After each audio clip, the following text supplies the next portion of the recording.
Okay, the year's got off to a good start, hasn't it? So, we've had murder on the streets of America, and then the bugs from the White House have been sent out to tell us all that it's an act of domestic terrorism, where we've all seen the video. It's almost like the word gaslighting was invented for Donald Trump and his White House staff. We've got him threatening the head of the federal bank, who is meant to be independent. We've got the endless talk of invading Greenland. We've got the oil companies being invited to the White House to discuss how they're going to slice up Venezuela. We've got a tweet, or whatever it is. He has his own media, doesn't he? What is it? Trump media or something? Trump. I don't know what it is, but he said, he made an announcement, didn't he, 2 days ago, that he is the new acting president of Venezuela. We've got him wandering around the White House, staring out of the window and romanticizing the possibility of this new ballroom. It's strange what's going on. He's threatening war with Iran and with Mexico, and he's trying to starve the Cubans by applying an illegal embargo, and he's chasing Venezuelan oil ships around the world. And he has said that there's no such thing as international law. It's only what's in my mind. Now, you might agree with him. Maybe that's your thing. That's fair enough, whatever. But the point is that we're following him around again. It's only the bloody 12th of January or something like that. And we are now devoted to following crisis after crisis, craziness, madness, malevolence, evil. We have to just check out what's going on, don't we, constantly? And I want to have a quick look at why we do this. I mean, you're probably familiar with the idea of doom scrolling, but I'm not talking about doom scrolling. I'm talking about, you know how it is. You wake up in the morning and you do all the things you've got to do during the day. If you've got to work, you've got to work. You've got to take the dog out, you've got to take the dog out. You've got to get some food, you've got to get some food. These perfunctory tasks, you've got to do them. And then with the rest of your time, you might be following this madman around the house, creeping up behind him up to the bedroom, and then when he goes to the bathroom, then when he's in the bathroom you hear strange noises, so you listen at the door, and then you hide in the cupboard while he comes down the stairs again. He goes into the garage, and what's all that banging? And you're outside the door listening while this crazed, alcoholic, abusive husband, father is doing whatever he's doing. And your life is now devoted to following this guy around. I know what it's like. That's what it is. That's what it is. And it is fascinating, isn't it? We've got these military police wandering around. What are they doing? They're asking people for their papers. Is that what they're doing? I think I've heard of this before. Of course, previous to 1939 and World War II and Nazi Germany really taking off. Most Jews were in fear of their lives, and many other people as well, from the Gestapo and from the Nazi youth. And the way they would intimidate is that they would do exactly the same thing. They would send uniformed people onto trains and buses and into the streets and into the towns. And everyone would be terrified. And they would think, have I done anything wrong? I mean, is everything okay? And they'd become paranoid as the boots would march down that towards them. And what would they say? They'd say, papers! Show me your papers! So there's a lot going on. Yeah, we can't resist having a look at it. But if you're just lying around all day, reading about, or, getting the analysis about Putin and Trump, is that a good use of your time? Is that useful? Or is it just like pure laziness? Is it the greatest excuse to sit back and do nothing forever? There are many people alive now, assuming that this chaos is going to go on for the next at least 10 or 20 years, unless there's a nuclear war beforehand. There are many people alive now who will devote the rest of their life to watching the great political plates move slowly and, in Trump's terms, rapidly, and they'll never see the sunshine again. They'll just be listening to those analysts on YouTube, or, you know, reading the online news. They'll never let it go. They're compulsive, attentional capture. They can't stop doing it. I want to talk about why that is. You know, I wonder if people feel that they're somehow doing something by monitoring 24/7 what Trump is doing. Do they feel that they are, in a way, vicariously participating, you know, in power politics? Vicariously. They're doing it through Trump, in a way. They are actively engaged with the world. Whereas, of course, that's probably not true.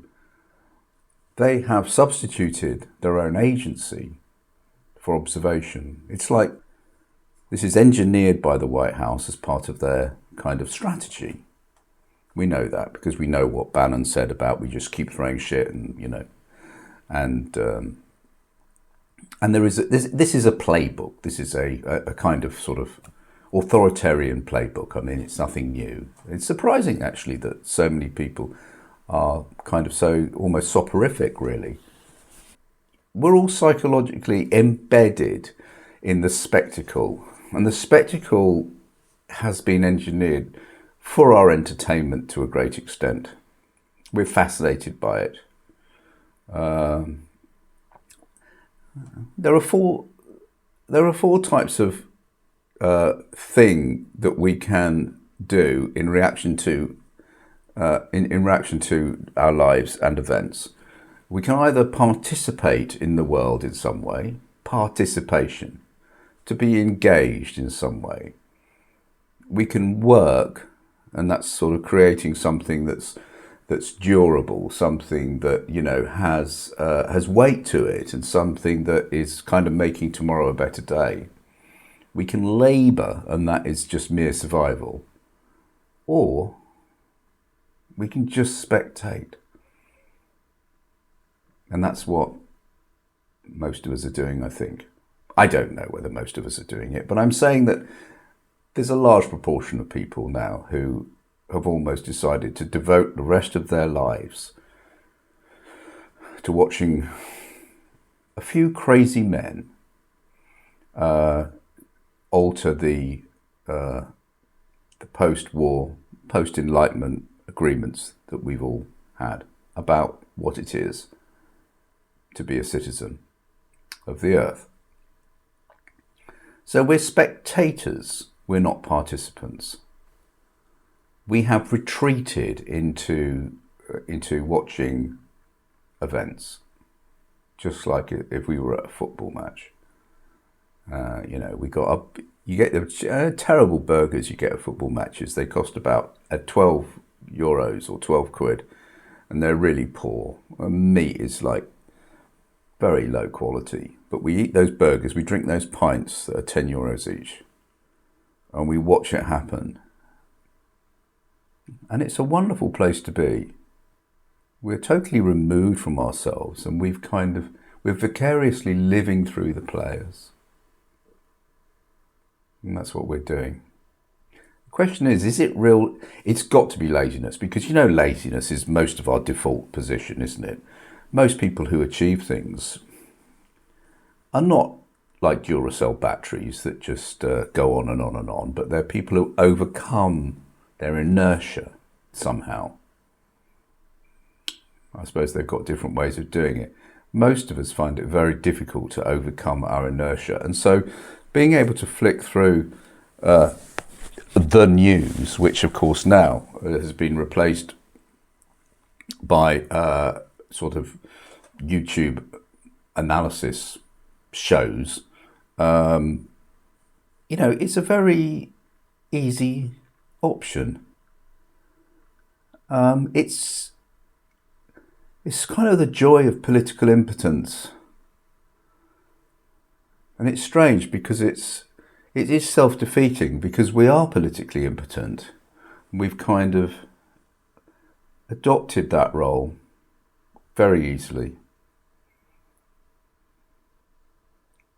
In a way, we feel it's our responsibility to watch what's happening from our beds, on our phones, listening to those little YouTube videos about what's going on.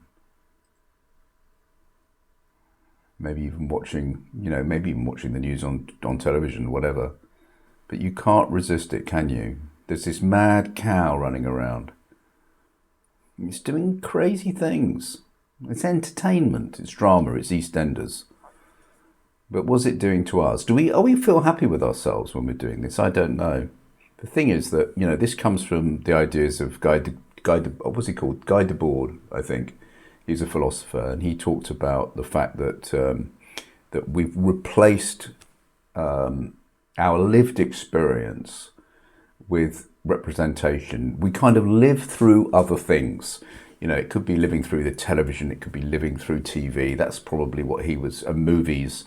That's probably what he was talking about, living through books or living through kind of other people's ideas. We don't really come face to face with life itself. We avoid that.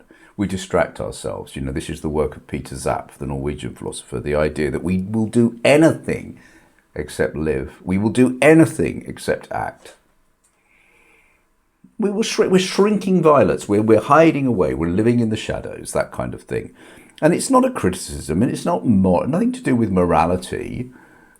It's simply very difficult to be alive.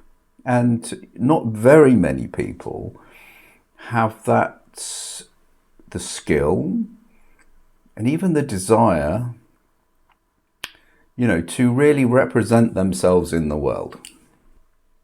We live through representations and symbols. We live through other things. Then Trump is playing to that natural tendency, because he is all about hyperspectacle. He needs it like food. I mean, it's a craving for him. For him to say, we will have Greenland, by hook or by crook we will, to the press. For him, it's like a release. It's a little bit like murderer, actually. Many murderers and serial killers, they're not very well, clearly, because on many occasions their killing comes from a kind of a psychological and emotional and physical need to kill in order to feel kind of normal. Think about if you were a smoker. I don't know whether any of you are smokers, but nobody smokes anymore. But when people did smoke, what was it like when you ran out of cigarettes? How did you feel? How long could you cope without a cigarette, without going absolutely mad? How long could you cope with a cigarette without being prepared to walk 3 miles to the nearest gas station in order to buy a packet? Maybe a couple of hours, maybe 3 hours, I don't know. It depends. But that feeling where you would do anything to stop the pain, the craving. Well, there's a lot of serial killers who felt exactly the same. Maybe for years and years they had this feeling, and eventually they had to give into it, and they get a tremendous sense of relief when they kill.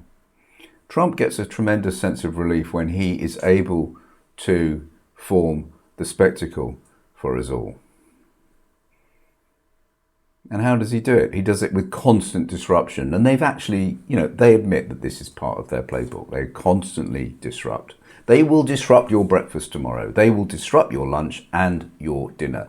And if you're having a nice glass of scotch like I am, if I glance over to my little phone down there, I'm quite sure that I could become absorbed in what's going on at the moment as Mark Rubio and J.D. Vance, in my opinion, two of the most evil men who've ever lived, meet with the Prime Minister, I think, of Denmark, or the leader of Greenland, I can't remember who, to discuss the future of that country.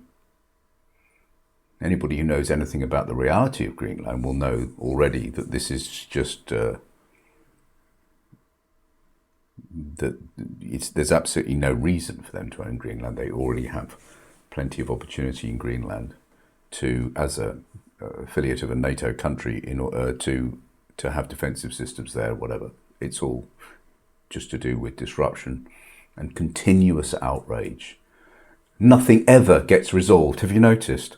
Nothing ever gets resolved, and nothing will ever get resolved in this world we're living in. This is why come friendly bombs, because unless there is a sort of reset, it's not going to get any better. And if you listen to any of my other podcasts about the theory of accelerationism, you can see quite clearly that we are accelerating towards a place we don't understand. And we're doing it for absolutely no real reason. None of it makes sense. We're a failed species. We should really be put out of our misery. But that's just my opinion. I'm sure you're having a wonderful life. So we've got the continuous outrage. Nothing gets resolved. So what do we have? Endless commentary.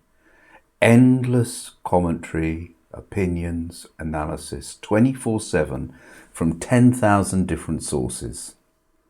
I listen to a few of them myself sometimes. I'm trying to give them up. That's why I'm talking to you about it, because I need to give it up too. And that's where we are, in a place of endless commentary. Imagine a football commentary in your earphones that never, ever stops. And after a while, you don't even know which team is facing which way. You don't even know who the teams are, really. But you're just listening to the endless commentary. And this gives us an illusion that we are engaged in the world, that we're active players in the world somehow, that we're being paid by somebody in a way to monitor the situation. Well, no, we're not. We're not. We're just floppy little jellyfish lying about. Are we lazy? Well, I'm not going to say whether we are or not. You can decide for yourself. I've decided it's laziness. But that's for me. You might not agree, I'm not saying anybody, I'm not accusing anybody, because I'm in this too. We're all in this together. We're anxious. Anybody who isn't anxious, who actually is following this stuff, is not perhaps aware of the implications of what's going on. So when we're anxious, what do? Well, we constantly monitor, don't we? We constantly look around us. You ever seen a rabbit? When it can hear some rustle in the bush, there might be a fox. Constant monitoring, constant monitoring. What else do we do when we are paranoid and anxious? We seek updates constantly.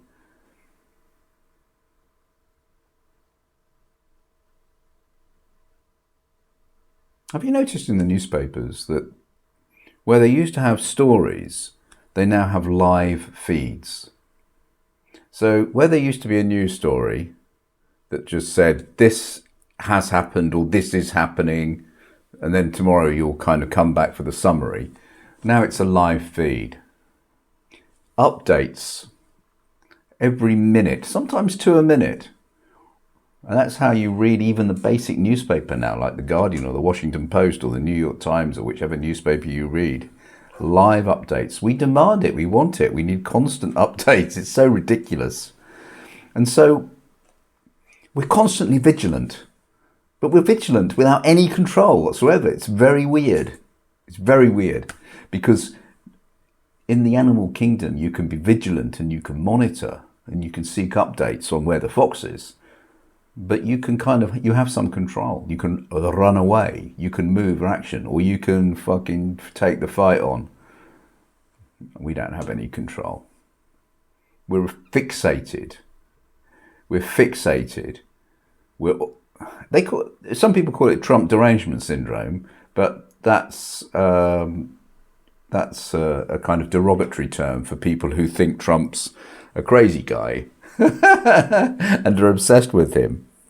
But, you know, most of us are obsessed with him like we would be obsessed if a bloody monkey came into the school, you know? I mean, if you're sitting there in the classroom and you're quietly doing your mathematics or your history or your English or whatever, you know, and the teacher says, oh, hang on a minute, there's a monkey amok in the school. Well, you can't think about anything else, can you? You'll be running up those corridors. Miss, can I leave the class, please? Why do you want to leave the class? I want to go and look at the monkey. Even the teacher wouldn't prevent the students from going to look at the monkey, would they? I mean, you know, it would be the biggest thing of the year. Now, what if that monkey was running around that school for year after year after year and they couldn't keep the students sitting down? And, you know, this is what we're all doing. We're running around the school looking at the monkey. What would be the alternative? I mean, you could sort of say, well, there is a monkey in the school.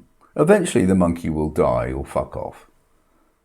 And so I better get on and learn my mathematics and my history, because one day something will happen to the monkey and I will have found myself 10 years later uneducated. Well, that's what would happen if there was a Trump monkey in the school. You see, the thing is that a lot of people think that authoritarian governments are repressive regimes. They're not repressive regimes, actually. They have to somehow bring most of the people or some of the people on board. They can't do it with pure repression. So that's exactly what Trump's done, isn't it? He has produced a certain type of person. A subject. Am I a subject of Trump? Maybe I am. If I kind of just follow him 24/7 and monitor him and talk about it, that's all I talk about when I go out. I go to the coffee shop, meet somebody, and end up talking about the state of the world. And with the catalyst, of course, being Trump. I mean, I'm saying Trump almost as a metaphor for all of these powers that are seeking to destabilize the world. It's actually causing despair. Despair not at the world, if you're lying on the deck chair and you're just following what's going on in the world as a vicarious participator. You're not in despair at the world, in a way. You're in despair that you're not becoming yourself. What are you doing? Why? Surely anything is better than this. I don't know. It's just a few ideas. And why did I think of this? Simply because I think a lot of people start off the new year with optimism and with hope and, you know, promising themselves a better time, getting themselves together,